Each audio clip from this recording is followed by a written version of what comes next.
Back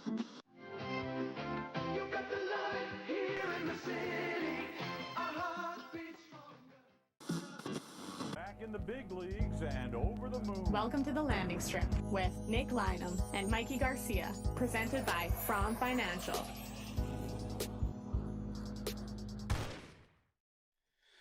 Welcome back to the Landing Strip after the Winnipeg Jets beat the St. Louis Blues 3-1. And quite frankly, I know this audience is a good one because somehow we have people up that did not sleep through what might have been the most pathetic hockey game I've watched on the season. What an absolute snooze fest between the St. Louis Blues and Winnipeg Jets tonight. The fact that we're going to have to talk about this game for an hour plus has my brain in a pretzel here. Where are we going to go after we saw absolutely nothing unfold for most of this game? Winnipeg's power play one continues to produce. They capitalize on an early 4-minute double minor on a high stick. I'm listening to TSN postgame, and I'm hearing talks of pushback. And the Winnipeg Jets had their second shot of the third period when Mark Scheifele scores an empty netter with 2:23 to play. I think Bones would be a little disappointed to hear pushback when it comes to this hockey game. Nino Niederreiter saves a goal. And is Eric Comrie a better goalie of late than Connor Hellebuyck? Maybe some things to talk about on this night. But I'm not going to do this alone. We're going to get in the chat. But I want to hear from Mikey first. How you doing tonight, Mikey? There's only one way I can be after a win. We've got a tradition that we've got to hit. Oh no! We are not disrespecting my sack Squirtle after an effort like that. Absolutely freaking not. I'm sorry, folks. There's got to be a standard for the sack Squirtle here. Well, instead of that, how about this? Goose fraba. Goose fraba. Slower. Goose fraba. How do you feel? Oh, Better. Yeah, we need a deep breath after that one, if anything. Yeah. I can't celebrate that game, man. I can't do it. That's a tough one to come away with for 2 points and feel happy about. You know, if you're looking for this to be a playoff team, sure, the 2 points helps get you there, but I don't know how the play on the ice can make you feel inspired that that's where this is headed. And if you're a fan of the tank, you're not happy that the battle for 30th place unfortunately went to the St. Louis Blues tonight because the Jets ended up in 30th. So it's a tight night all around, I think. It doesn't matter if you're pulling for the team to win or you're pulling for them to get that high draft pick. I don't think anybody came away happy. Hey, so we're getting conflicting thoughts here. Grant Bancroft says, don't play the sacks. It's going to wake people up. And maybe we need to wake up. And I'm seeing over on YouTube, Rihanna Alicia says, Squirtle deserves better, correct. But Kyle Berg says, Mikey, don't listen to him. Give us the sacks. Sebastian Haniak says, a win's a win. Pull out the Squirtle. If you want to do it, I'll leave it up to you here, Mikey. You could give us some Squirtle sacks. I just, not for me. So we're gonna ask the chat. We're gonna throw up a poll on the YouTube chat right now. So if you're listening, head over to YouTube. Do the Jets deserve the sacks? Yes or no? However it goes, that's what we're gonna do. We listen to the fans. That's what we do here. So get on there. Like also, that. make sure you click the like button for us too. Hey, that's what I like. Get the people encouraged to participate here. Let's go. Mr. Meowcat says, headband, please. I can't take Rennie's bit. There's no way I would look half as good in a headband as Sean Reynolds does. But as we get some early votes here, Mikey, I'm going to ask you, what was your big takeaway? As we have a 50-50 score. Next vote wins. Where next vote wins for Sack Squirtle today. Okay, you got to play it. There we go. All right, we're going to hit it. Let's go.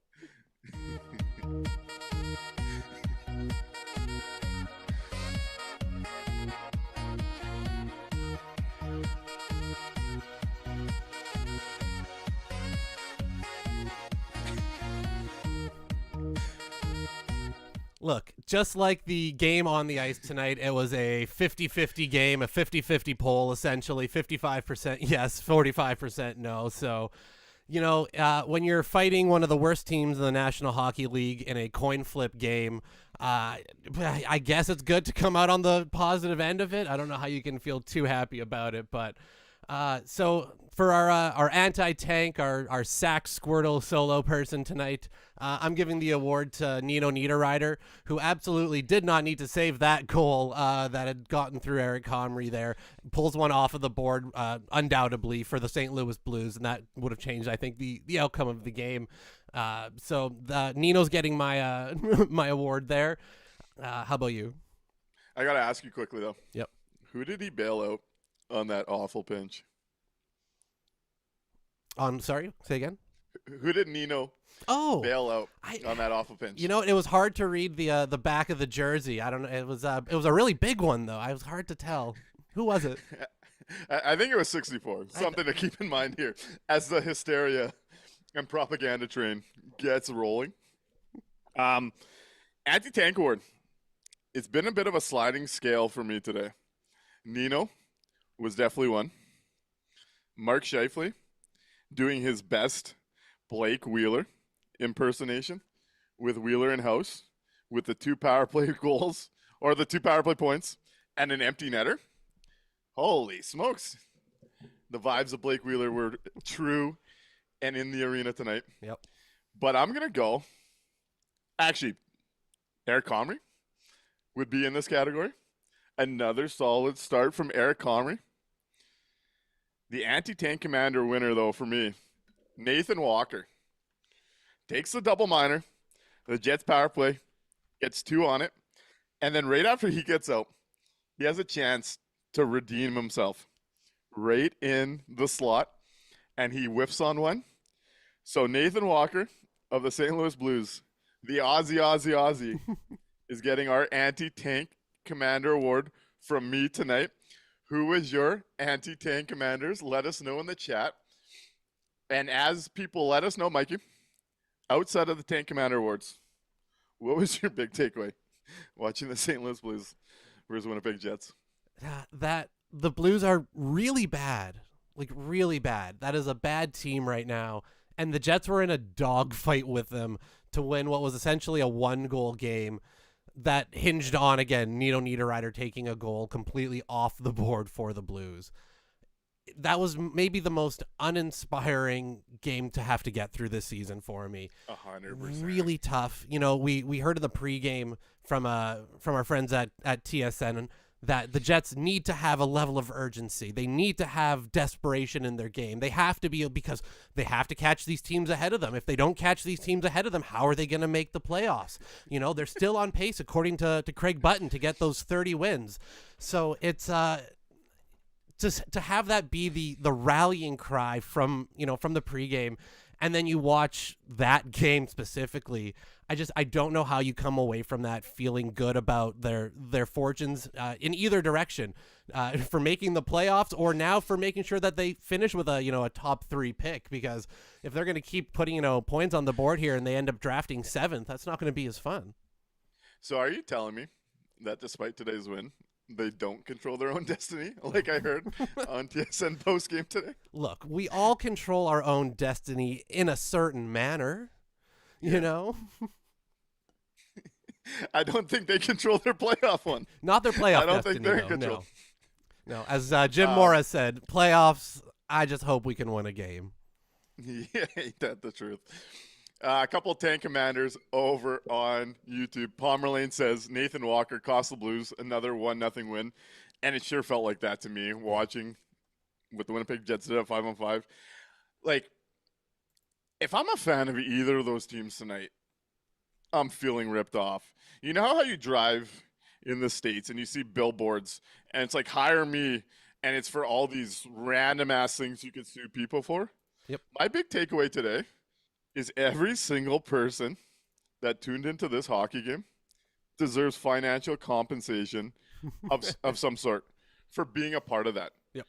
I actually thought, if you look at the Chicago game and this game, I think the Jets probably deserved a better fate yesterday. If you just looked at the full picture of it. Full picture here, I don't think the Jets deserved to win this game. In fact, I thought St. Louis, for the most part of this game, I thought controlled the game at 5-on-5. Now, they weren't very creative with their offensive looks, I didn't think. But they still generated more than Winnipeg. Winnipeg, if they don't get the 2 goals on that 5-on-4, I think Pomerlane's 100% correct that we are looking at a 1-0 game here where St. Louis only scores on the power play. Uninspiring. Nothing about that game has me feeling excited. You lose ground and pass St. Louis, so that hurts the tank mission. You play probably the worst game I've seen all year. And now we get some talk on broadcasts about the playoffs are still in reach. This was cruel to me after watching that hockey game. And every single person deserves financial compensation for putting themselves through that. Yeah, we need to get Saul Goodman on the line here because you're 100% right. That's a class action lawsuit just begging to be filed. It was just absolutely brutal. And the fact that people are still being fed the line and the information that, playoffs are still within their reach. They still have a chance at it. They really control their own destiny. It's ridiculous. And it's really insulting, honestly, at the end of the day, because it's so not true, right? It's very clear in terms of just math. Like they don't have enough games to win at the rate that they've been playing, right? It's not there. I did find it funny at one point today. I thought this was a Kevin Sawyer special on the broadcast, and I found it quite interesting at one point as he's pumping this pushback, and these wins are going to take this team somewhere. At one point tonight, he talks about the Blues knowing they can't make the playoffs given their record, and they came into this game one spot above Winnipeg. Yep. I think he lost his touch a little bit there. As Choices says, math is hard. I feel dirty after this one. And Rihanna Alicia says, we win one game and immediately back to the playoff talk on the TVs. I want to sue. We gained 2 points on San Jose today, who loses to Tampa. We're right back to the position we were yesterday, where you're 7 points back of wildcard 2. And that'll change in the coming days, of course. This team is now 5-1-1 over the last 7 games. They've gained 4 points, and now they've passed 2 teams instead of 1. Guys, it's still an uphill climb. I actually feel great about the tank tonight watching that game. Over on Natural Stat Trick, we're talking about a game that had 5 high-danger chances between the teams at 5-on-5, 4 coming from St. Louis, 1 from Winnipeg. This was definitely a special teams makes the difference in an uninspiring game. But outside your big takeaway, what did stand out for the Winnipeg Jets in this game tonight for you that we could talk about? Because I think we're going to have trouble getting through an hour 15 on this one. Yep. It's going to be tough. Really, the only things I can kind of point out are the lack of things. No 5-on-5 goals now the last 2 nights in a row against 2 of the, worst performing teams in the National Hockey League. Again, should be a sign, right? That should be a big glaring neon sign that says problem. If the power play, because again, power play's been great lately, right? Yesterday we made sure to attribute that we thought it was more Chicago's penalty kill keeping them at bay more than the power play not doing well. And they showed that again tonight. The power play was great. They got those goals on that double. And the penalty kill as well, right? They gave up the 1 goal, but they didn't give up 2 when they could have right at the end of the period when you had that double. They scored that first one. So they were able to do things on special teams that in a season where if it wasn't a lost season, if this actually was a playoff push season, you'd point at this game and go, hey, you know what? They didn't have their fastball tonight. They looked terrible, but they picked up those 2 points. They stayed in the hunt. You can throw that game away. You can move on. And, the issue is that's not where they're at. This isn't a team that's actually chasing a playoff spot. This is a team where you're just kind of trying to evaluate the play on the ice, the individual players, trying to see who's going to be a part of this long term to make this not such a painful process in the long term. And if you're trying to find some glimmer of hope, I don't know how you find it in the game today. Yeah, so let's talk about special teams. Good place to start. We talked about it yesterday. I feel like this power play one has actually been a quality power play since the Taves switch. What they're creating, what they're generating is a lot more dangerous than what we saw in the first half of this year, where you were seeing guys like Gus Nyquist and Cole Perfetti both get opportunities on that unit, but in positions that I don't think highlight what they are as players. It felt like putting a square hole, shoving that square hole into the round hole, right? I don't know what the saying is. We're lost. Square peg, round hole. I got you. Yeah, there we go. There we go.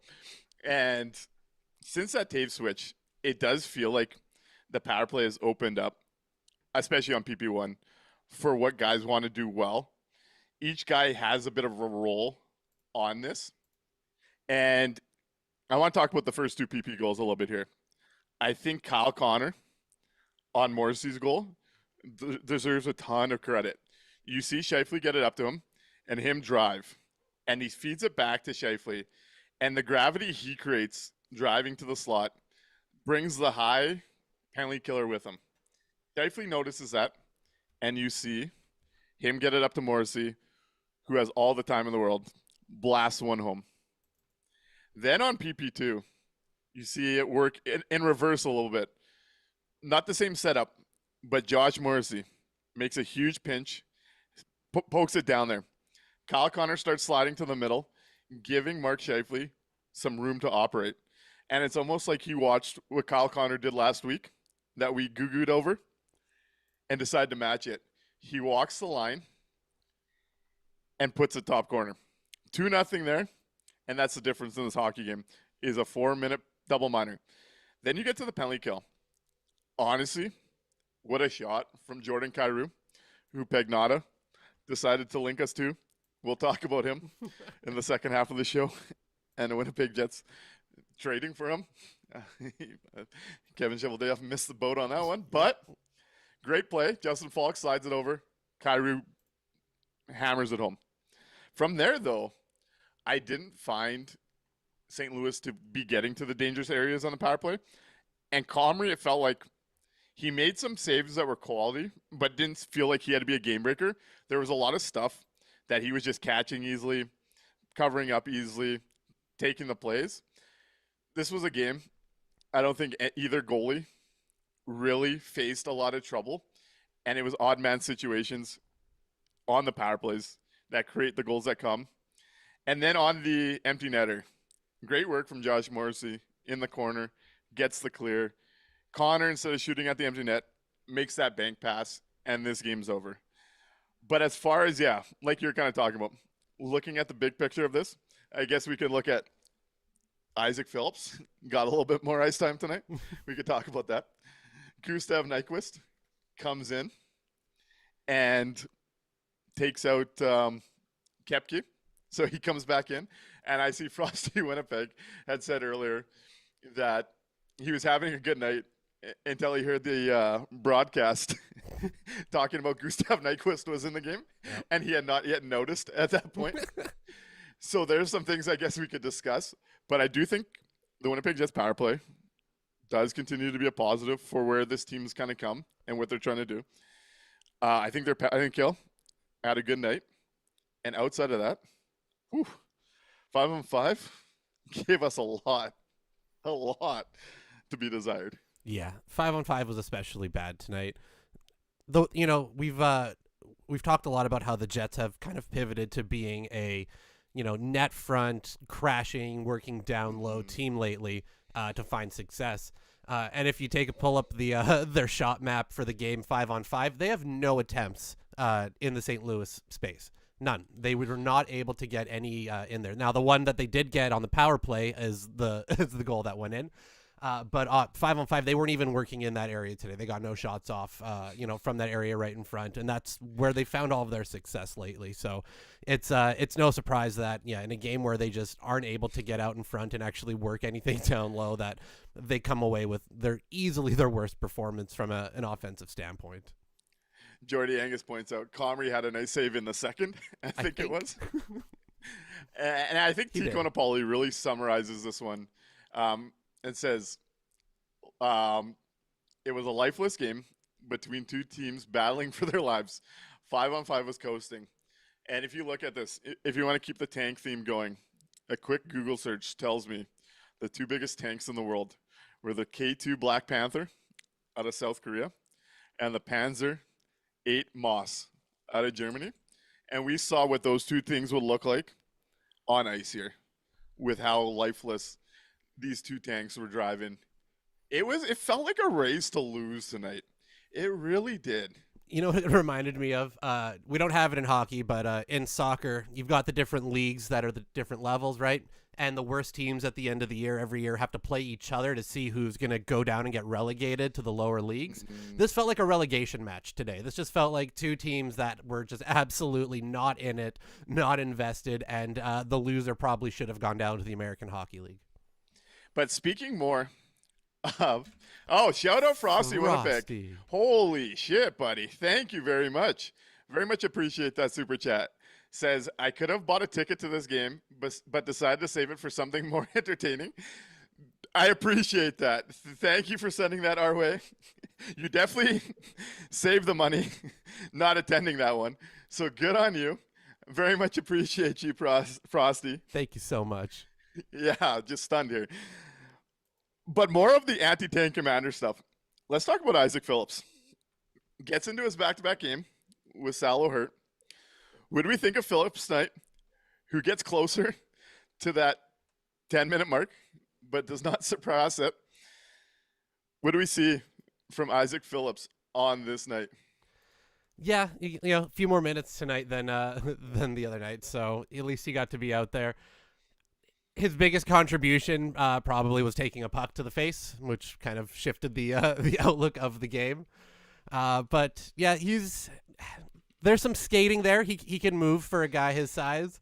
That's about the most I can kind of say out of Phillips. I'm not too sure if there's going to be a long-term solution for the Jets there. So, I think he deserves credit. We missed him, actually. And I want to credit a couple people in the chat here. Isaac Phillips deserves some nomination for the Anti-Tank Commander Award tonight. He gets bloodied up out on the battle zone to send the team to a 5-on-4 for 4 minutes. Nice skater. Seems like there's a pair of mitts on him. I do think he's a bit sporadic in his own zone. Really hard to judge a guy off 15 minutes here. Yeah. But nice skater. He's filled a role. He drew the penalty. He put his blood on the line for the Winnipeg Jets today. And he deserves some credit for that. I believe it was Rihanna had said that he actually got one of the jackets tonight. So shout out to Phillips and Scheifele for getting the team jackets tonight. And shout out to Tico Napoli saying Frosty setting the bar so he'll bite. Phillips, Frosty's anti-tanker, bleeding out, causing us 2 power play goals. And setting in a super chat as well. Thank you so much, Ticona. Yeah, Ticona Pauly. Always love to hear from the mayor of Ticona. We very much appreciate your support. No need to do that, but thank you very much. And it's hard to disagree. He bleeds for this team, gets them that double minor, comes back, takes a penalty himself, and gives them a chance to get back in it. But I like what I've seen. And I know Jets Empire has been covering the Moose a bit this year and says he's been a solid alongside Solomonson on the top pairing with the Moose all season. There we go. And you nailed the name. Good job. I'm working on it. I spent some time this afternoon when I was wondering if he was going to be back in the lineup. Really figuring this out in my head. Yep. But there's an answer. You know, people are always like, who do you play if you trade a Stanley or a Shen? You know what? Let Phillips play. down the back end here. Oh, it's cute that you still think they're going to trade Logan Stanley. Did you hear Scott Arniel talk about how important and crucial he is being able to play both sides now? That's such an important piece for the Jets. That's that's their guy. I'm telling you, he's the new Dustin Byfuglien. Here you go. I gotta say to Bart, it says Nik can buy so many nicotine pouches with these super chats. Chemo got me off of those. I gotta behave with my health. That's right. We're avoiding that nasty habit. I was pretty hooked there, though, as the people watching the show know. But let's talk about it. Arniel was asked about Stan playing the offside. Had a couple of Leafs fans in-house, actually. This is where we win. Had a couple of Leafs fans in-house, and both of them texted me, yo, Stanley's taking some steps. And I was like, yeah, this is where you get active in your fan base's social media and get Brad Trey Living to hype him up. I thought this was a bit more of an adventure for him than games past. I did not see, and I thought yesterday against Chicago was one of his best games. I thought this game was more of an adventure. In the offensive zone, it's clear he's confident and knows what he's doing right now. And I think that's a credit to him and where his game has gone. Neutral zone today, didn't trust him. I'm watching Sawyer, or listening to him, nearly lose it on air about him stepping up in the neutral zone with Nino backchecking. Was like, okay, let's settle down, buddy. Misses on that pinch. I do like what Arniel's talked about, though. I think it's fair to credit the role he stepped in here without Neil Pionk. It is very hard in hockey to play the opposite hand on defense. You think of the corners. You think of retrieving pucks off the wall. The one nice thing with him and what we're looking at right now, and every time the business or the building buzzes when he has the puck, much better shooting position in the O-zone for a lefty on his right side. I know when I grew up playing hockey, I preferred playing on the right wing as a left-handed shot than on the left wing. Despite having those intricacies along the wall, I felt like once you enter the zone, you're a bit more in control of where the offense gets generated from. Yep. I do think he's done a pretty okay time on the right side today, but I don't think it was not nearly the level that was being gushed about today. To me, this was one of those nights where it was overdone on the broadcast. If he was gushing like that yesterday, I'm in. I felt like today there was a lot of good. There was some bad. This idea of comparing him to Buff or Zdeno Chara is insane. Sorry, Ian Vivian, and sorry, Mr. Meowcat. I will not go down those pathways. Those are nuts, but he's clearly taken a step with his offensive game, and he does deserve credit for that. Playing on the off wing is hard, and it seems like he's going to get that opportunity. But I also do want to remind everyone, because I've been in some debates on this lately, there's been a lot of talk about how he naturally got this role and just like took it. And at the end of the day, we're seeing him get the PP2 time. We're seeing him get these offensive looks because Neil Pionk went down. So I think it's good for him in his career that he's taking a step like this and taking advantage of some of this opportunity. But I do think we got to sell down on how much of a step he's really taken here. And I know Victoria, good to see you in the chat. Always giving me shit on TikTok about Stanley. Says, are my ears hearing you right? Are you saying Nate sings about Stanley? And she reps the Stanley jersey to the ring. So I'm glad we can make someone's day better. Hyping up a little bit of what Logan Stanley's doing here. So first off, want to shout out T-Will with the super chat. Thank you so much, T-Will. We appreciate it. Saying they don't make as much money as Paulie or Frosty, but tank on Jets. We appreciate the hell out of it. Thank you so much. Victoria, maybe cover your ears just for a few seconds here. So, yes, the Stanley offensive renaissance has been so much fun. I love it. You love it. Everybody who bets on that Stanley anytime goal also fucking loves it, I'm sure. The issue is the fact that we've never seen it before. If past performance is any indicator of future performance, you know this is not sustainable. He's riding a shooting percentage that is not mathematically sustainable. This isn't going to last past this year. Beware the magical season. Look what happened when you dumped all that money on Neil Pionk. I begged and pleaded to let Pionk walk in the summer, and now we're going to have a boat anchor making $7 million for the next forever. We don't want that with Stanley as well. We've got guys coming up in the pipe that have a much better ceiling and that you're going to be able to control at a lower ELC when they come up. It doesn't make sense to jam up the gunk right now with Logan Stanley in that spot. Go out, recoup the first round pick that you overspent to take him in the first place, and all of that goes away. And that we can remember this year was fondness and happiness and all the excitement while the Jets go out and get a first round pick for him and, try to revamp this second line that they so desperately need. No, for sure. I think there's room with nuance for all of this to be discussed. I think that's fair. Let's go somewhere where Frosty goes. Says Nyquist and Nemestikov in the lineup the same game, giving Jilkin gray hairs. What did you think? I figured there'd be a forward change. I got it wrong. Sorry, folks. I thought Jilkin would be in. We see Kepke come out. We see Gustav Nyquist come in after a lengthy break for him. What did you think of that change? Did you see anything out of Gustav? What do you think of Cole Kepke always being the first one out?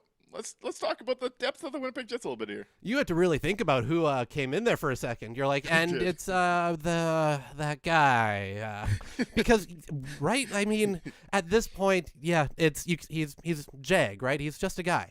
Nyquist is not the signing that they thought he was going to be. Scott Arneal in the post game was like, yeah, we needed to make sure that we got Nyquist back in there and can't sit for too long. Why?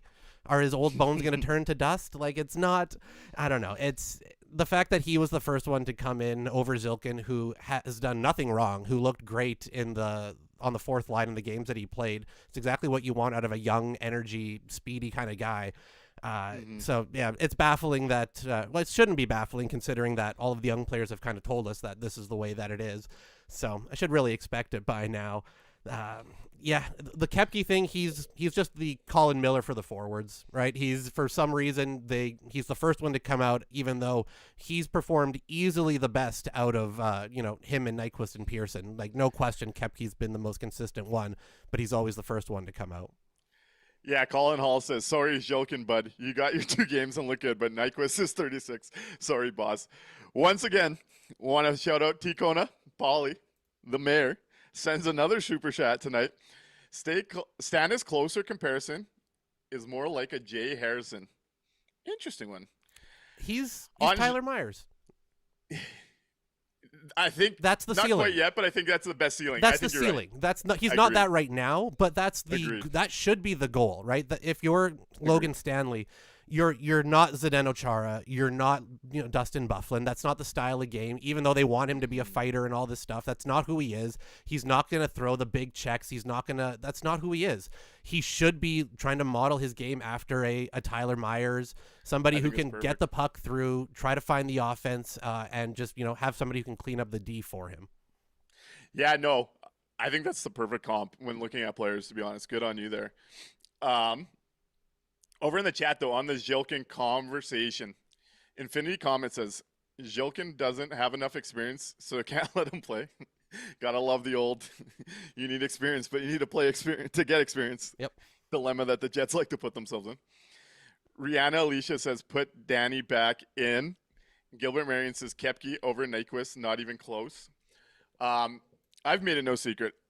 I think Kepke's a perfectly suitable NHL fourth liner. Again, a guy like that, you're never going to hear me get too fired up of a guy like that coming out of the lineup. I also do think if you're looking at the big picture of this, we're at, 10, 12 games before the deadline?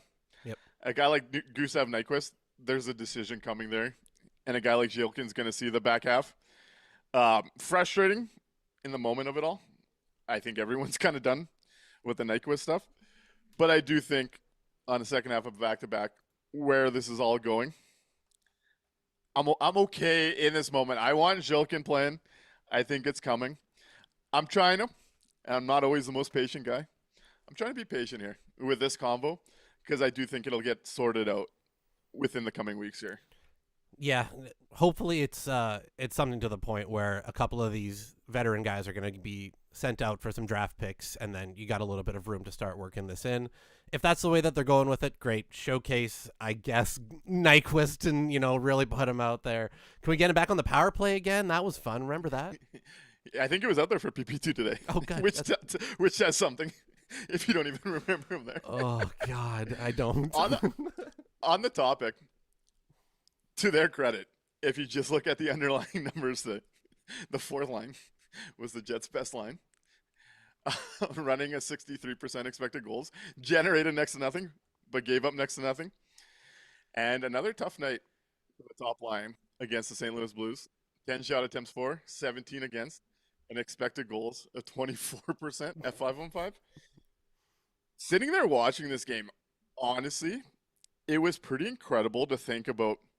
We were just, you and I together, 9 months ago, 10 months ago, we're watching these two teams battle it out in one of the greatest Game 7s we've seen. We were there for those moments. And now, 9 to 10 months later, we're watching probably the most pathetic hockey game of the season. What do you think of that dynamic to this all, where we're not even a year from the 1.6 moment against this team? Yeah, it's incredible to think that the miracle in Manitoba was between these two teams, right? Not that long ago. This shouldn't be such a drop-off. This was the last playoff round that just happened for them. And yet here we are in the next season, and neither one of these two teams can buy a victory. Like, it's terrible. It just goes to show you that time moves fast in the National Hockey League. Right? This is not a league of, we'll give it 3 to 5 and let's see kind of. Things move quickly, right? You can very fast, offset the balance of your team. It's for all of the talk we heard last year about not wanting to add a big name kind of player to that second line because, well, you can't upset the balance of the team. You can't upset the chemistry of the team. You can't.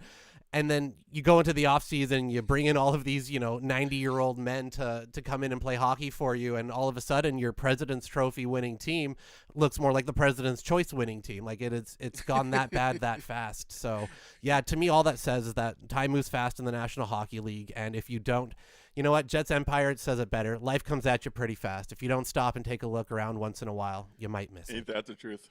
Ain't that the truth? Learn that all too well. Over on YouTube, the thoughts on the Blues and the Jets here. Cranberry says, we're in the upside down for sure. Brianna Alicia says, both are shells of their former selves. It's incredible. And neither team is pulling a St. Louis 2019 miracle this year. Agree with that. Tico Napoli says, it's like watching paint dry tonight. We heard a connection to Mr. Kairu. We'll talk about that on the other side of the From Financial Faceoff.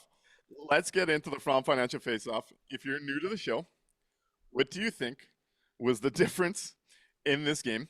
Maybe it's the difference between the two teams we saw in the round one to now. What is your thoughts on the Jets and the St. Louis Blues right now? We want to hear them in the From Financial Faceoff. Let's go to it. Let's hit it.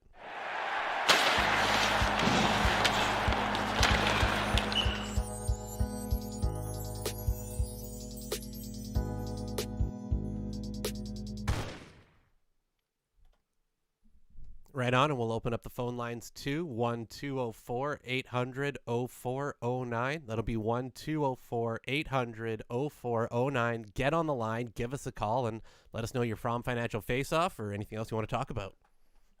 So, what's yours on this night between the Jets and the Blues? This one was easy, right? It's special teams. It's no question. Without the power play being just absolutely on fire lately, there's no way the Jets come out of this one. 2 games, like I said, in a row, no goals, 5-on-5 against 2 just absolutely atrocious teams. So no question for me. The special teams were 100% the difference in this one. Hard to argue that one. Definitely a special teams game. Over on YouTube, Real DFB says, watching that game, I felt optically violated. Cranberry says the From financial faceoff is Nino being a goalie there for a second, in which Rihanna Alicia says the same, that Nino save was the difference in this game, big time. Gilbert Marion says the From financial faceoff was the high sticking penalty on the Blues. It got Nathan Walker the anti-tank award. I think all of those are right. I'm going to go a different direction with it, though. The From financial faceoff, the difference between this Jets and Blues games versus what we saw in round one of the playoffs. I now have a new sleeping drug to go watch. Who needs melatonin? Or the yummy enjoyables, as we're going to call them. When you could just watch that game after we're off the show and fall asleep before the end of the first period's on. The Winnipeg Jets and St. Louis Blues created a new form of ASMR for us. And for that, I'm going to thank them on this night of a brutal, brutal hockey game. And again, just to point out, the St. Louis Blues are the lowest scoring team in the National Hockey League. They are the lowest shot producing team in the National Hockey League. And your Winnipeg Jets barely squeaked out what should have been essentially a 1-goal game with the empty netter to slightly get over them in this one, thanks to a power play, a 4-minute power play. That's the team we were told has their playoff hopes still in their hands. No problem, gonna win those 30 extra games. Barely squeaked by the worst performing offensive team in the National Hockey League. Yeah, they're turning a corner though, brother. Turning a corner. One last From financial faceoff. Tico Napoli says a listless performance by both. So, coming into this game, David Pagnotta decides that Jordan Kyrou fits what the Winnipeg Jets are looking for. What do you think of the idea? The Winnipeg Jets trading for Jordan Kyrou. Last year? Yeah, that sounds great for the 2025 season. That sounds awesome. I'm so in. He would be exactly what they need. Perfect age. He adds the scoring that they're gonna want. Yeah, absolutely. That sounds great. If we all hop in the DeLorean and go back to last season, I'm in. What is he talking? What are we doing? No, what are we talking about, David? So I think David Pagnotta is good for people like us, where we can just talk about what he's linking. But if you follow him as a reporter, he's no different than you or I when we're trying to connect the dots. We hear a rumor and we're like, oh, this would make sense. And he just puts it out there as if it's a scoop. Let's talk about this. So Jordan Kyrou has been on my list of wants for the Winnipeg Jets for a while here, especially this summer where it got really loud right at the draft that he was readily available before his no trade clause kicked in. And if you knew you were losing Nick Ehlers, which the longer times have gone past here, I believe the Jets knew for like a year and a half that Ehlers was going to leave. Now, maybe that info is not accurate, but I strongly believe the Jets knew Ehlers wasn't coming back. And here's what frustrates me, because Jordan Kyrou totally makes sense as a target. He's an $8 million AAV, or 8.125, until 2030-31. He's age 27. This is the age range if you're trying to extend this window or create a window, whatever you want to frame it as. You know what I think about the window. This is the type of player. This is your Nick Ehlers replacement, a Canadian version at a younger age. Here's what frustrates me. And also, if you look at his contract, declining in real dollar salary, which I think the Jets would find awfully attractive moving forward, especially the Blues have paid the biggest years. That being said, this is what frustrates me. As someone that was talking about this last summer, let's say the Jets are serious and they want to go get Jordan Kyrou. His no trade clause, a full no trade clause, kicks in last July 1, making the Jets effectively useless in this conversation, as we know what the downsides are in this market when acquiring players. This is what frustrates me, is that Kevin Cheveldayoff seemingly is 8 months behind reality. And it's like this patient approach actually makes you lose options. And then we hear, oh, guess what? You can't get a player to Winnipeg because he's got a no trade clause. He was available and being pushed hard before that clause kicked in because the Blues knew they wanted to go that direction. He's been available off and on for 2.5 years here. And now's the time when he's got a full no trade clause. let's link the Winnipeg Jets to him. Are you kidding me? If Kevin Shoveldayoff got off the lake and stopped fishing for a couple days in the summer or the spring, we wouldn't have arrived at this problem. Seeing this link just pissed me off because it is something we talked about prior to that no trades clause kicking in. And now we're seeing a link when it's never going to happen. It's a hopeless link. Let's be honest with it. Well, yeah, I actually think that's kind of the point of it, right? It's one of those ones that now we know for sure can't happen. So now you link it to them because, well, hey, look, the Jets are still in. Guys, look, Jets are still kicking. They think they're in this. They've got one big trade away, and they're going to go on a run, 5-1-1 in their last 7. They believe in it. So, yeah, you link them to Kyrou because it sounds like a good story. Even though when you just take half of a step back and look at the situation as a whole, you realize that it's absolutely insane now. Again, we point out these ones where, before guys have the no trades kick in, the ones that don't have them at all. Again, trying to get a little bit creative with it because that's how you can capitalize on it. 70% of the league doesn't have them. Those are the guys that they really should be looking at. To start targeting guys in a high profile situation that already have that kicked in now when you know that the Jets tend to be on that list most of the time is just asinine at this point. To answer Frosty Winnipeg here, was it Kenny and Rennie who said Robert Thomas was available? His name is out there. Another player with a full no trade clause. The type of player that you guys know I want to see this thing tank. If you can get a Robert Thomas in Winnipeg, I change my perspective completely. But when you have a full no trade clause, Winnipeg's your least likely destination that those players are going to go. And that's what's frustrating about this. As Infinity Comet puts it, Jets are reactive, not proactive. And in the smallest market, with as many things that put their backs against the wall naturally, you can afford to be patient and reactive because then you find yourself in spots like that. And that's where I'm frustrated seeing a Jordan Kyrou thing because there's plenty of video evidence of us explaining why they should be aggressive on Jordan Kyrou before his contract or his clause kicks in. And then we're hearing links 8 months later, and it's like, where the fuck were you 8 months ago? This is your job. Yep. And, when we bring it up a year ago, we're told to be realistic, that they don't want to mess up the chemistry. This isn't fantasy hockey. And then you fast forward to now when they're completely out of it. And it's like, oh, hey, maybe. Do you know the other way the Jets can get a Robert Thomas-esque type of player, a Jordan Kyrou-esque type of high-impact, high-offensive type of player? Do you know another way that they're able to do that? How are they able to do it, Mikey? You draft at the top of the fucking draft. You go into this season and you sell off what you can right now. You load up on assets, and then you go and you trade those assets and you try to bring in something, and you draft at the top of the draft. You tank. That's how you do it. That's how you can go get that type of high offensive guy. What we've been saying all year, that the Jets have this opportunity handed to them right now, and we still are being told that no, it's about winning and going to the playoffs. So are you telling me that we want the team to tank for positive reasons for the team moving forward?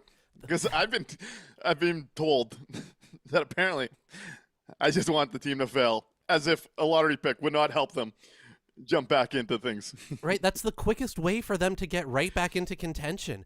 If I say it every time, but if you believe in this core, if you're one of the people that says Mark Scheifele, Kyle Connor, Josh Morrissey, Connor Hellebuck, they are good enough as a core to win a Stanley Cup, you should be begging for a tank this season because that gives you a quick shot at going in and helping those guys and getting them somebody right away. You should be begging for Chevy to weaponize the open cap space at the deadline to bring in some more assets so that you can flip them at the draft coming up. You should be screaming at the top of your lungs that this is the way for them to go out and do it and make a quick turnaround so that you can help those guys out. Because otherwise, all you're doing is you're going to bring in another 4 35-year-old guys this offseason. I can say that I'm 36-ish. So, you can bring in another bunch of ancient fucking guys this year and try it again and, maybe not finish, bottom 5, but finish 15th and not get anywhere with it. So if you really believe in this core, you should be screaming for a tank. Yeah, some thoughts on this. And then I see Rahul is warming up to an idea of mine. I like this, Rahul. I'm going to keep selling. If people keep telling me I could sell them stuff, I'm going to keep selling. But in the chat, Barton says, time moves slower when you're at the cabin, baby. Last thing I want to do at the cabin is work. I can't say I blame Chevy. Tico Napoli also accurately says Jets don't have enough assets to get a Robert Thomas. Frosty Winnipeg says Chevy can't hear the trade phone at the lake with his boombox blasting the Eagles. Hey, those vibes do sound pretty incredible right now. I get it. And Pomerlane says, in a smaller market, you have to be aggressive and proactive. You cannot afford to be passive and reactive. But this is what I like to see from the people. This is exactly what I like to see from people. Rahul, great to see you, buddy. Says Nick, I'm warming up to shopping Baron. He's a forever bottom sixer here. UFA in 2027. At 28 years old, by the way, folks. Let's not lose sight of that age either. With low cap, I bet TBL would want him. Big, fast, solid, defensively decent points per time on ice. He fits the Hagel and Coleman mold. Tampa Bay, Florida, Edmonton scream to me. Teams that would love to get their hands on a Morgan Barron. When you look at their cap situation, you look at what they want in bottom sixes, you look at where they want their teams to go this year. I think Morgan Barron is a very, very higher end play for them than I think we would look at given how he's used in Winnipeg. I think Morgan Barron has been one of our favorite stories. But he does seem pigeonholed at the bottom of this lineup. And Rahul points out another good point saying, flip side, if Tampa Bay wants one of my players, I take that as a sign he may be good. Breeze Bras only missed on one, and it was, what's his name? We talked about it on the last show. You trade the whole draft class for him. Yeah. That is the only time he's really missed on a big trade. When you look at this, part of the reason I do think shopping him is important is because I do think teams like that would see the value. Morgan Barron's a quality hockey player. But for where he's positioned in Winnipeg, what they need to try and accomplish, I do think outside of Logan Stanley and avoiding trading the core guys, which I imagine we'll get to that convo 12 months from now. That's my big prediction. If you look at what this roster has, I do think for playoff teams, the extra year control, the low cap hit, you would be surprised, I think, by what a team might pay for that is cap strapped and what he could bring to a contender in the playoffs. Yeah, the fact that he's stuck centering the fourth line while Vlad Nemestikov is riding wing on the Lowry line is fucking baffling, and he should be demanding a trade for that alone. He screams to me the type of player where he ends up on one of those teams like you mentioned and ends up riding shotgun with two offensive guys while they try to split up some of their offense and kind of create like three lines and move things around. He screams to me the type of guy you can put on the wing of a much more offensive leaning line normally and still be able to kind of utilize that speed and not have him look totally out of place. He can play up and down in the lineup. He can play center. He can play wing. You're right. He is exactly the type of player a playoff team would love, because we were a playoff team last year and we loved him, and that's exactly what we should have been doing this year. And again, if the Jets were in it, we wouldn't even be entertaining the idea of moving Barron, because why would you? All of the reasons that you just said are why you want him on your playoff team. The reality, unfortunately, is the Jets aren't that, and if they realize it, they've got the opportunity to start cashing in on these guys that they have pigeonholed in these lower spots. And if they don't see it, if they don't believe in it, then try and get some more assets and, get somebody that you do. I'll frame this another way too. Just knowing how the marketplace works. Let's say he's still around next year, and Rahul makes another great point here. Says, don't want to move him, but the Jets have zero desire to play him higher, and that's with huge slumps from forwards on the second line throughout the year. Let's look at this another way. Let's say you keep him. Let's say there's value out there for him, and I'm really, really convinced there is when you look at the trade market that you do well for him. But let's say you keep him. He then becomes your own 28-year-old rental next year. That value lessens. If you're not a playoff team next year, you basically kept a bottom six forward for what reason? When you think about it, it is not a bottom line player that's going to drive this team to another step next year. And I do think Morgan Barron is going to be someone that might get like a Tanev type contract, especially if he ends up on a contender here, where he gets like long-term years in the mid threes if things go well for him. And those type of deals I want to avoid anyways. I'm trying to get ahead of those scenarios, and I think he gives you a chance at it. Some more takes in the chat. Frosty Winnipeg thinks Barron gets you a second. Cop got you a first because he had a great final year of contract. Pomerlane says Barron goes to Tampa Bay. He's going to find his offense like Hagel. Hey, I think he'll find some offense. Let's not go Brandon Hagel quite yet. That's one of my favorite players to watch. I see like where you want to go with that. I'd be stunned if he hits that ceiling though. Rylan Medwick points out with his cap hit, I could see him fetching a low first from a contending team solely since he has the extra year after this one. Something I believe as well. Barnt says Barron kind of got his ass handed to him in the playoffs last year as something to think about. And Rahul says Barron with retention would get a late first. Screams Tampa Bay, but they have no first. At 1.85, retention wouldn't even be costly either. Wouldn't be much. And any team could fit a guy like that.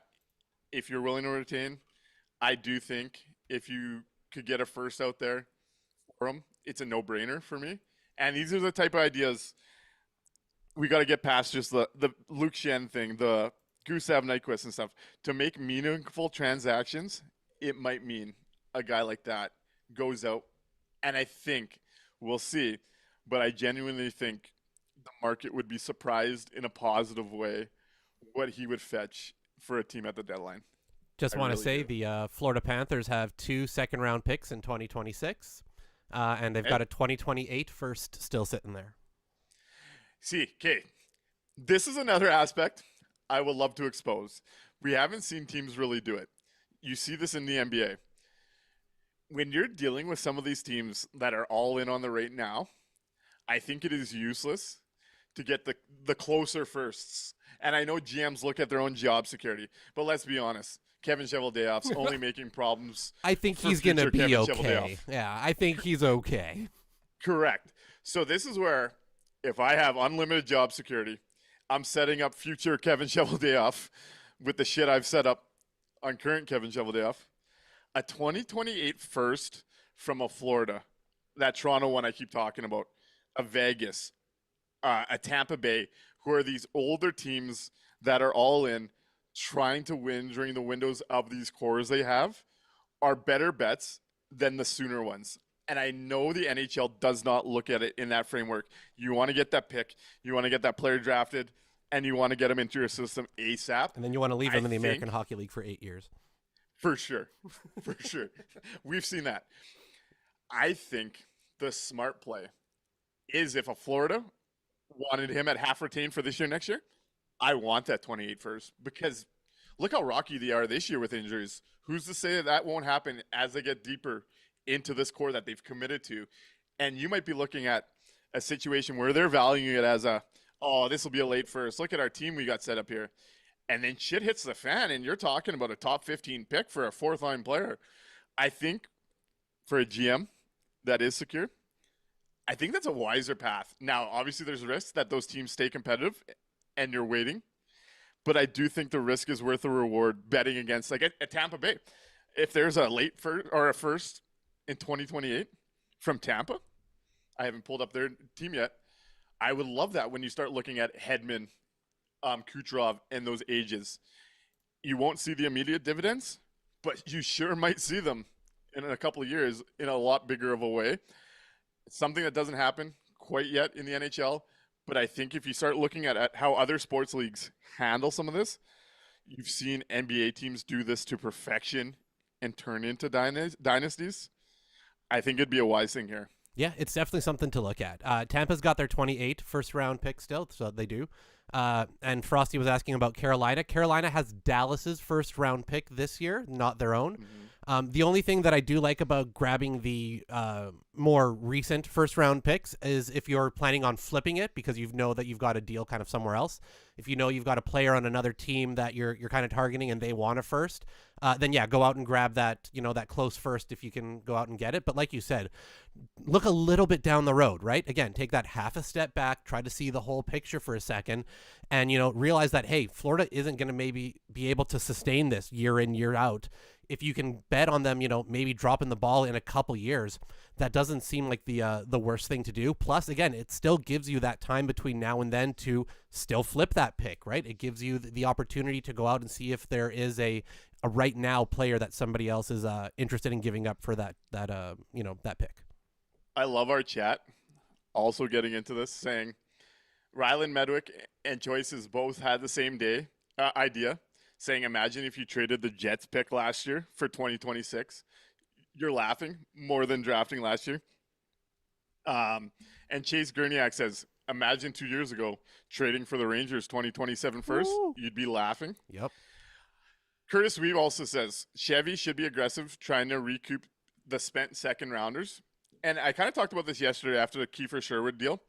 Let's say there isn't a first out there for Morgan Barron, but you're talking Florida has those 2 second rounders, and maybe Bill Zito doesn't move them for a Morgan Barron. I don't know. He fits their cap. He fits. But and let's say you Paul could Maurice get, may want him. yeah, let's say you can get 2 seconds. I think there's value in that too. You get 2 tradable assets. You get 2 picks in the top 60 rather than a late first when we've seen the Jets whiff on those. I think there's creative ways to do this and acquire the capital that's been left out the door. It just might mean shopping some names that people have kind of fallen in love here with. But as someone pointed out to me the other day, I think we get so obsessed with the current version of things and the attachment. But again, Patrick Laine was a popular player. Guess what? Our fandom still exists. Blake Wheeler at one point was a big deal. Our fandom still exists. The names on the back will consistently change, but our fandom and belief and wanting this thing to work will always exist. And I think we lose track of that sometimes.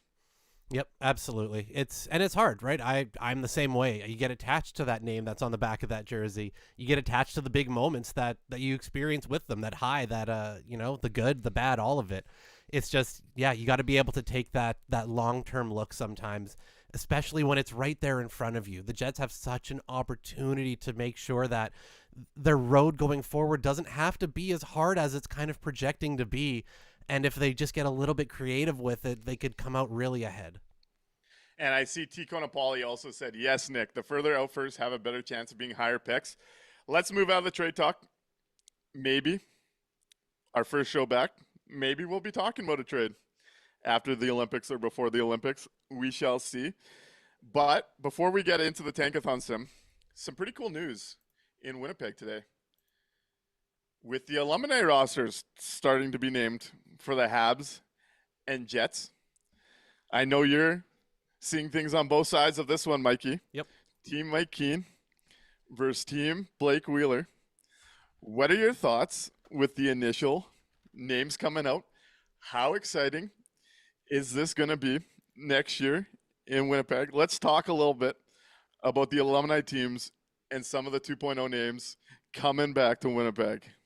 Yeah, it's going to be fun. This is, when you see the Jets names, it's crazy to think about that those are the alumni now. It doesn't sometimes time doesn't feel like it's past, all that all that much in between, but the little lad Wheeler line as a whole being on the alumni team is pretty fucking cool. As for the Habs side of things, you got, Mike Keane, who's got such a long history, both with the city of Winnipeg, with the Moose. You've got Dale Weiss, Manitoba product as well. So it's pretty cool that those guys are included on Team Habs. I'm so fucking excited for this, being a Habs fan and also, being here for the Jets all the way through. So yeah, I'm pumped for this. This should be a good time. Oh, also, Yeah. sorry, and I can't forget my guy, Mathieu Perreault. I'm so fucking pumped that Perreault said yes, that he's going to be back. One of my absolute favorite players in Winnipeg Jets 2.0 history. One of Chevy's best acquisitions, easily his entire tenure. And if anybody's wondering what to get me for Christmas or my birthday or gifts or anything, alumni jersey with Mathieu Perreault on the back. If you're listening out there, that's what I'm looking for. Yes. So, pretty freaking cool. Especially we're at the point in 2.0 where there is 2.0 big name alumni to get excited about here. We are getting Blake Wheeler back in-house tonight. We're talking about Paul Stastny coming back. Chris Thorburn. Matthew Perreault, Brian Little, which is going to be great to see Yeah. after how his career ended here. Andrew Ladd, which I don't think that one would have been a surprise to anyone. And the man, the myth, the legend, Dustin Byfuglien is coming back to Winnipeg, baby. I cannot wait. There is going to be one moment from that whole weekend that is going to stand above the rest, and it is going to be when Big Buff gets his name pronounced and called out at that game. Yep. I cannot wait to see and be a part of that and experience that moment. As Rihanna Alicia says, but can we talk about Wheels didn't have to convince Buff? He was all in. And we've started to see that Buff connection to hockey starting to thaw back again. We all know he disappeared, got into the professional fishing. But he comes back to the Marian Hossa thing out in his retirement. Yep. We saw him in Chicago recently again. And then for him to come back to Winnipeg, unreal, man. I don't think we got to say the goodbye we wanted to say. I think that's everybody that feels that way. Yep. I'm really excited about Big Buff coming to town. And the guys they got, as Barton puts out, give me the whole goddamn GST line. Yeah. With stats, with Thorburn coming here. Absolutely. We might as well get one more fourth line standing out for the Alumni with GST coming back. Can we get, is Line going to be out of the league next year? Can he play with Stastny? Can he come back in the Alumni game? Matthew Perreault, that's going to be a fun one. Great to see him. Yep. Nice touch there with the Montreal, Winnipeg, obviously. Mm-hmm. Just, that was good news today. Given everything that's kind of happened with this team this year, this felt like a good news story for I think a market that probably needed it. A little bit of excitement to see the guys Absolutely. coming back here. No question. The Buff thing is going to be incredible. You know, if there was a roof on the stadium, they'd blow it right off when he comes out there. It's going to be absolutely insane. I still remember the very first preseason game I ever went to in that inaugural season there when I had the season tickets, and it just, his presence on the ice, just, it changes everything, right? The electricity, people just connected with him instantly, and I don't think that's ever gone away. So yeah, it's I can't wait to see how that's going to go. It's going to be interesting to see what other 2.0 Jets make the trip out this time, because last time it was very 1.0 heavy. I feel like this time is going to be a lot more of the 2.0 crowd, because we've been here long enough now, right? They've got enough guys that have retired. So like some people in the chat have mentioned, Frosty brings up Burmistrov. Mike Rowling brings up Klitzum. Gotta love Grant Klitzum. That's again an all-timer. You know, Peluso was talking on Twitter today about Zach Redmond. You know, if he's still out there, I've got a game-used Zach Redmond stick that I never got autographed that I've been waiting on. I'm holding it. I want to be vindicated. So it'll, it's going to be cool to see which old Jets come through, you know, if Paul Postma's not doing anything. As Nicholas at Night says on the Buff stuff, it's like in fishing. Sometimes you just got to let the big fish reel itself in. And Rihanna Alicia points out the Alumni game is at CLC, by the way, not Princess Auto, like last time. Yep, sorry. So a bit of a change. If there was one guy you can bring back, and I want to point out Joyce's TK here. It says, Shen will be an Alumni by next season. And I had Turd Ferguson ask in a chat if John Tays will be playing on the Saturday or the Sunday next year. Let us know in the chat. Who do you want to see that has not been named to the Alumni game for the Winnipeg Jets? Mikey, who's yours? Ooh, that's a good question. I think I'm going to go. I've been back and forth on a couple. I want to see the big Cubano, Al Montoya, tending net for your Winnipeg Jets in that game. I loved Monty. It was a short stint here, but he was one of my favorite backups, and he's Cuban. He's a cool guy. So, if Monty's still out there, the big Cubano, that's who I'd like to see tend net. Ooh, or Ben Maxwell. You don't want a drunk Pavs? You know what? As long as we hide the wine and the Ferraris, then maybe. What is it with Winnipeg and drunk goaltenders? First Habby Boulin, then Andre Pavlik. What is it about tending net for the Winnipeg Jets that drives you to drink? That's interesting. We're going to have to take that away and look into that. Real DFB says, I hope they can squeeze a 1.0 player or two in. I imagine. I think it would still be tough at this stage to get enough 2.0 quality guys in that I think you'll see a mix. Infinity Comment mentions Postma. Turd Ferguson mentions Carl Dahlstrom. Rylan Medwick wants bring on Antropov. Nicholas at Night says, it does make me hope that Taves resigns. Yes, I know, but for one more year. Get the outdoor game with his old Hawks teammates in the alumni game. Would be a cool experience to take in. Barnt says Oli Jokinen. Gilbert Waffles. goes where I want to go. It's got to be Toby Enstrom, boys. Yeah. I want Toby Enstrom back in this game so bad. Another guy that left on a bad accord with how things ended that deserves a big thank you for just how good he was. I know he's another polarizing one. He's almost like the previous Logan Stanley conversation, except he was actually good defensively. So I want to see Toby here really bad, actually. And that was a guy that really embraced Winnipeg throughout that stretch. One of the coolest careers, because if you followed the Atlanta Thrashers prior to them coming here, Toby Enstrom was like a 60-point defenseman. Yeah. He was that guy quarterbacking power plays and such. And we see him mid-career, especially to play with Buff, have the smarts and the IQ to become a shutdown defenseman. One of the most impressive things I've seen from a player at that age. We got some more names, though. This is awesome. This is going back down memory lane a little bit. Got to shout out Nicholas at Night here with Ponikarovsky. Got to have Ponikarovsky. That was he was a beauty. What about Michael Frolik? Ooh, Frolik. That's a good one, too. Yep. Tony Valeri with a classic. Kyle Wellwood. Welly, man. Yep. A couple more here. Real DFB wants to see Shane Doan. I wonder if you would do something like that, actually. Donor, I'd see that name. I don't think so. No?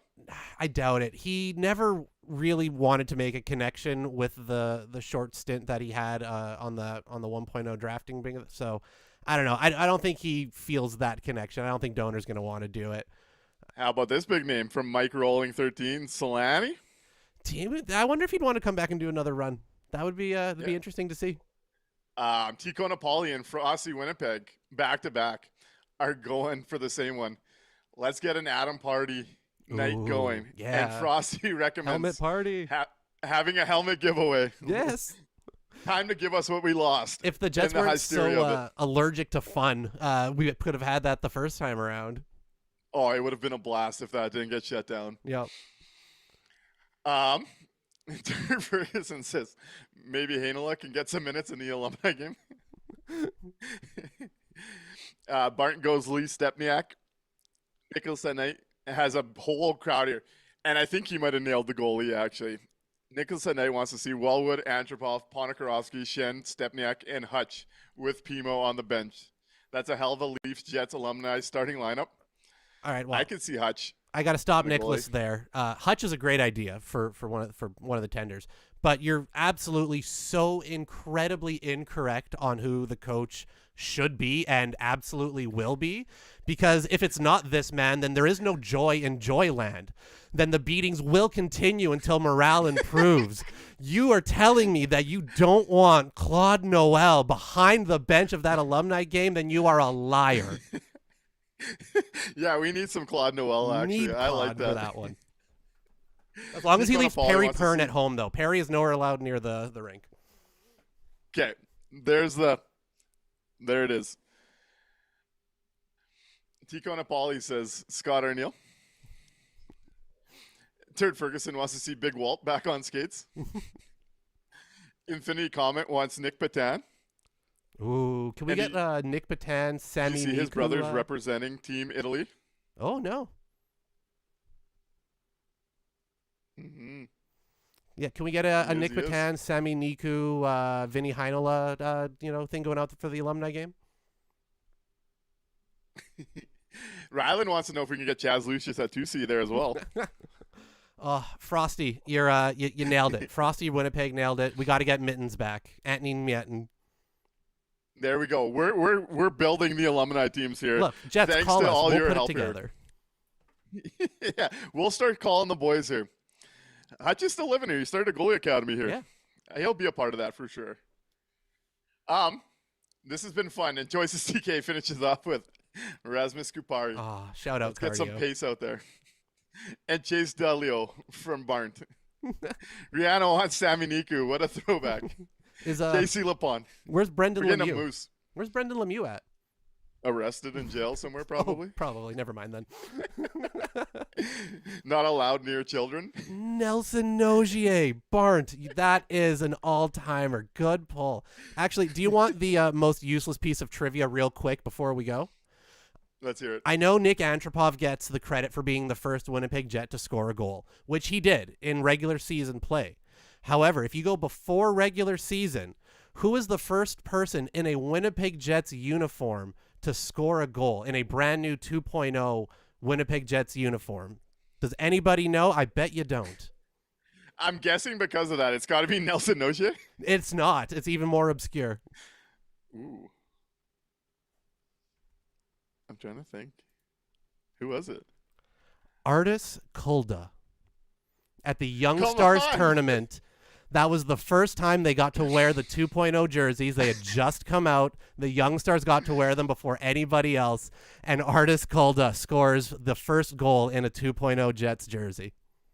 There we go. How about James Wright? James, There's a guy that ooh. could jump in. There you go. Oh, Matt Hendricks. Pico Napoli. Yeah. Go for it. Oh, no, Rihanna Alicia. Oh, my God, Matty Hendricks should make an appearance. That's the, yeah. The thing about Matty Hendricks, as soon as he heard there was an alumni game in Winnipeg, he started packing up the old pickup, and he's driving here as we speak. I will never forget that story. Yep. There's two stories with Matt Hendricks I will never forget. The fact that he was so excited to get onto the Winnipeg Jets that he personally drove himself in his old pickup from Minnesota to Winnipeg always stands out to me. Yep. And the other one is so obscure, but his second stint when he wasn't really playing, he was brought in here to try and calm Blake Wheeler down. He became a bit of the Eric Comrie of the team where the content was being built around him. And there was one video the Winnipeg Jets put out there where Matt Hendricks it's so good. Matt Hendricks and Jack Rosovic's mom make dinner together with Jack Yes. as a bit of a scenario. And oh my God, I think it's my favorite content piece that has ever been put out. He shows up with a bottle of wine. They cook dinner together, and Jack's there to be a part of the experience. One of my favorites. Incredible. Oh.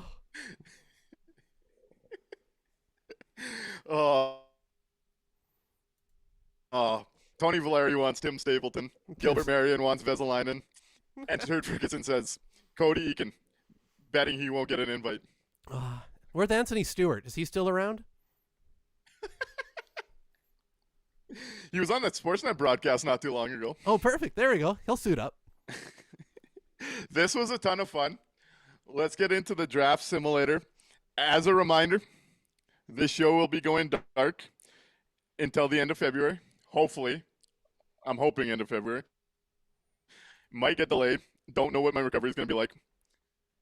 Go for surgery Thursday. 6-ish week recover. I appreciate all the support. I'm looking forward to coming back and doing this show with all of you all. This has been some of my favorite stuff, watching this community grow and getting to see and chat with all of y'all after each and every game. So I want to continue to thank you for being here.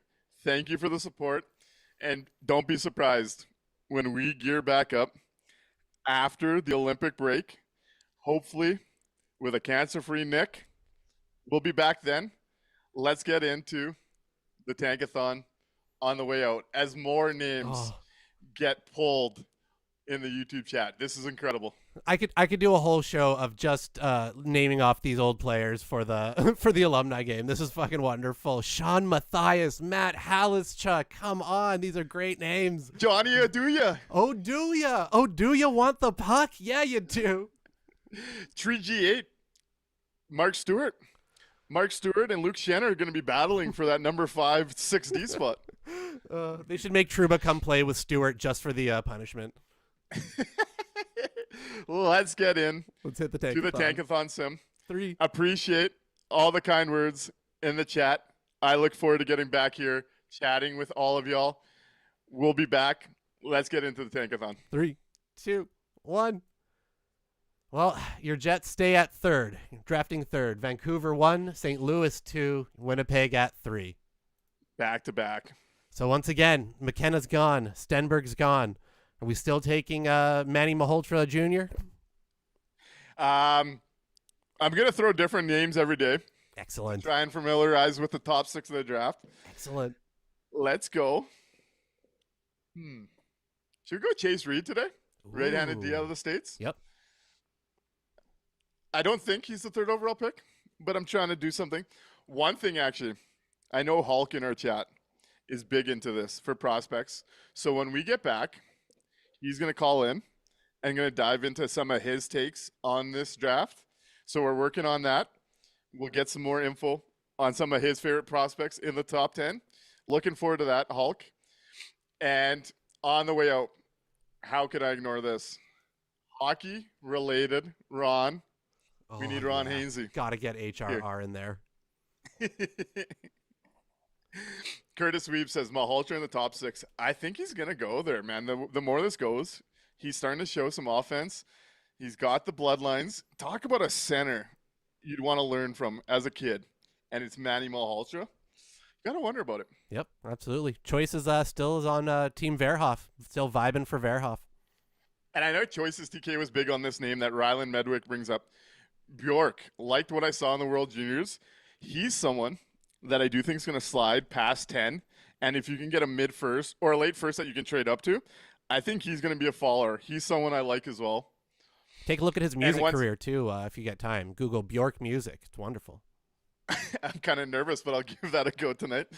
And once again, all the kind words in the chat, very much thank you. The fact that you give guys and girls, give us the time of day that you do to do this show and the fun that I get to have out of it.